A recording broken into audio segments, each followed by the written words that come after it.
سلام ګرانو لیدونکو، د نن ورځې څو تازه مهمو خبرونو ته ښه راغلاست. افغان ځواکونو د پاکستان 3 پوستې الوزولې، خو اوس که حکومتي سرچینې وایي د ګربز ولسوالۍ اړوند غلام خان پر فرضي کرښې د بیګانۍ جګړې پر مهال د پاکستاني پوځي 3 پوستې د افغان ځواکونو له لوري په بشپړه توګه له منځه وړل شوي دي. د سرچینې په وینا د غلام خان په سیمه کې یوه پوسته او د کمیسارۍ په سیمه کې 2 نورې پوستې ویجاړې شوي چې په پایله کې د مقابل لوري ځینې مهمات هم د افغان ځواکونو لاسته ورغلي دي. که څه هم نن د ورځې پر مهال جګړه درېدلې، خو د بیګانۍ جګړې له امله د فرضي کرښې څیرمه ډیری کلي اړ شوي چې له خپلو مینو وځي چې د دوی په خبره د سرپناه او نور اسانتیاو د نشتون له امله سختو ستونزو سره مخ دي. د پاکستان ټول پورې 80,000 میلیارډ روپۍ ته رسیدلی. معلومات ښایي چې په دغه لوړه اندازه پور کې 20,000 میلیارډ بهرنی او 55,000 میلیارډ کورنی پور دی. پاکستاني چارواکو ویلي د پاکستان د شاوخوا 250 میلیونه نفوس له مخې هر وګړی شاوخوا 300,000 او 25,000 پاکستاني کلدار قرضدار دی. د دغه هیواد چارواکو زیاته کړې چې دا پور د پاکستان پر اقتصاد جدي فشار راوړي او د عامو خلکو ژوند په بیلابیلو برخو اغیزمن کړی دی. څو اونۍ وړاندې پاکستان د خپلو زیاتو قرضونو په بدل کې پر سعودي عربستان خپلې F-14 جنګي الوتکې او نور نظامي تجهیزات وپلورل. دا په داسې حال کې ده چې په پاکستان کې تازه د تیلو بیې هم په بېمخینې توګه لوړې شوي دي. د راپورونو له مخې د 1 لیټر ډیزلو بیه 520.15 روپۍ او د پټرولو بیه 458.40 روپۍ ته لوړه شوې ده. شاهین له روسیې غوښتي چې پر کابل د پاکستان د برید په اړه څېړنه وکړي. په قطر کې افغان سفیر سهیل شاهین وایي افغان حکومت غواړي چې روسیا په کابل کې پر یو روغتیايي مرکز د پاکستان د برید په اړه څېړنه وکړي. هغه ویلي روسیا کولی شي د یادې پیښې د څېړنې او قربانیانو سره د مرستې لپاره یوه ډله واستوي. د روسي رسنیو د راپورونو له مخې سهیل شاهین زیاته کړه مسکو کولی شي په نړیواله کچه دغه ناورین ته مناسبه پاملرنه راجلب کړي. تر دې وړاندې د افغانستان لپاره د روسیې د ولسمشر ځانګړي استازي زمیر کابلوف ویلي و مسکو د پاکستان او طالبانو ترمنځ د اړیکو کړکېچنېدو په اړه اندېښمن دی او روسیه چمتو ده چې د دواړو هیوادونو لخوا د غوښتنې په صورت کې د منځګړي په توګه عمل وکړي. ایران وايي په ملکي تاسیساتو برید د دښمن د ماتې نښه ده. د ایران بهرنی چارو وزیر عباس عراقچي د امریکا له لوري کرج ښار کې د ستر پل په نښه کولو ته په غبرګون ویلي ملکي تاسیسات به بیرته لا پیاوړي ورغول شي، خو په نړیواله کچه د امریکا دریځ ته رسېدلی زیان به جبران نه شي. عراقچي ویلي د ملکي تاسیساتو په نښه کول د دښمن د ماتې نښه ده. په خبره دا ډول بریدونه به هیڅکله هم ایرانیان تسلیم نه کړي.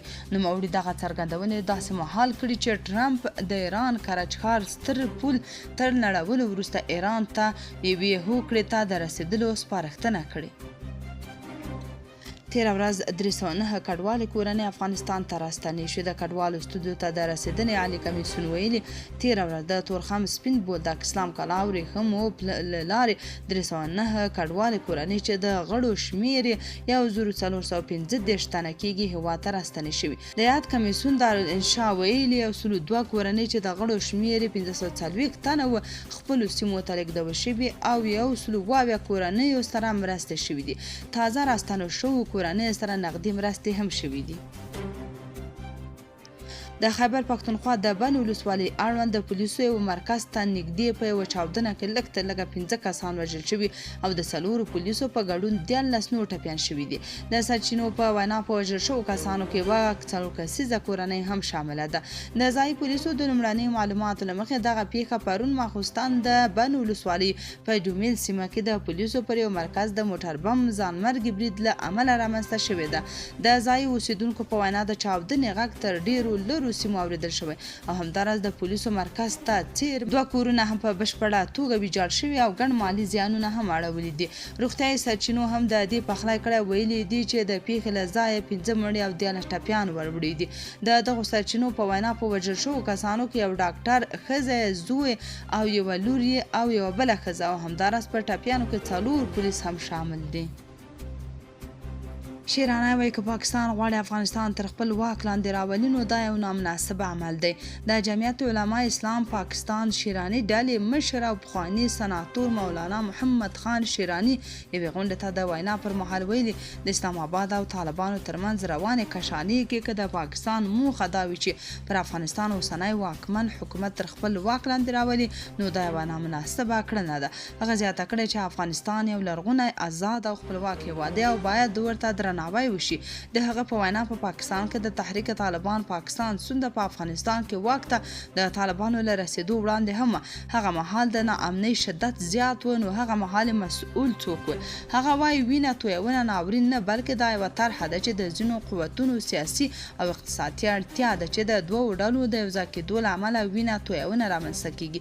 ښاغلي شیراني د دواړو خواو ترمنځ د روغې جوړې په اړه ویلي د اسلام لارښوونې دا دي چې کله هم دوو مسلمانو قوتونو ترمنځ شخړه رامنځته شي نو باید د یو لوري ملاتړ ونه شي بلکې پر ځای د سولې او روغې جوړې هڅه وشي. ایران په خلیجي هیوادونو کې پر پلونو د بریدونو ګواښ وکړ. د ایران د سپاه پاسداران اړوند فارس خبري اژانس د کرج ښار د بیک پل پر ضد د هوایي برید له امله په خلیجي هیوادونو کې پر یو شمېر پلونو د غچ اخیستونکو بریدونو ګواښ کړی دی. د فارس خبري اژانس د راپور له مخې په دې لړ کې د کویت، سعودي عربستان، ابوظبي او اردن ځینې ستر پلونه شامل دي چې د ستراتیژیکو تاسیساتو په توګه پیژندل کیږي. راپور کې د یادو پلونو نومونه هم اخیستل شوي چې کې شیخ جابر احمد صباح پل، کینګ فهد کاظوي، شیخ زاید المقطع، کینګ حسین دامیا، شیخ خلیفه او عبدون پلونه شامل دي.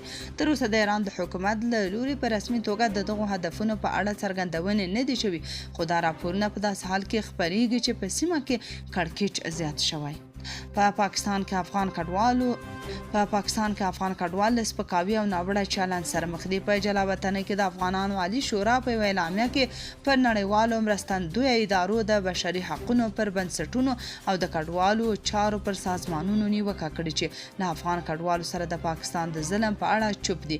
یادې شورا ویلي په پاکستان کې افغان کډوال له سپکاوي او ناوړه چلند سره مخ دي.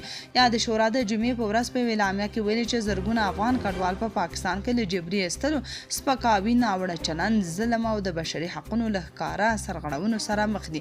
دوی په دې اړه د نړیوالو ادارو چوپتیا حیرانونکې او د اندېښنې وړ بللې ده.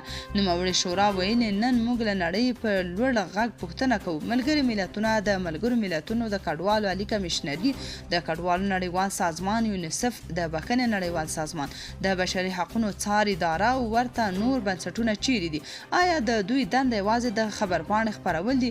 آیا د افغانانو کړاو د عملي اقدام ارزښت نه لري؟ دغه شورا ویلي چې په پاکستان کې افغان کډوال د امنیت له نشتوالي او د انتخابونو له اساسي حقونو بې برخې دي.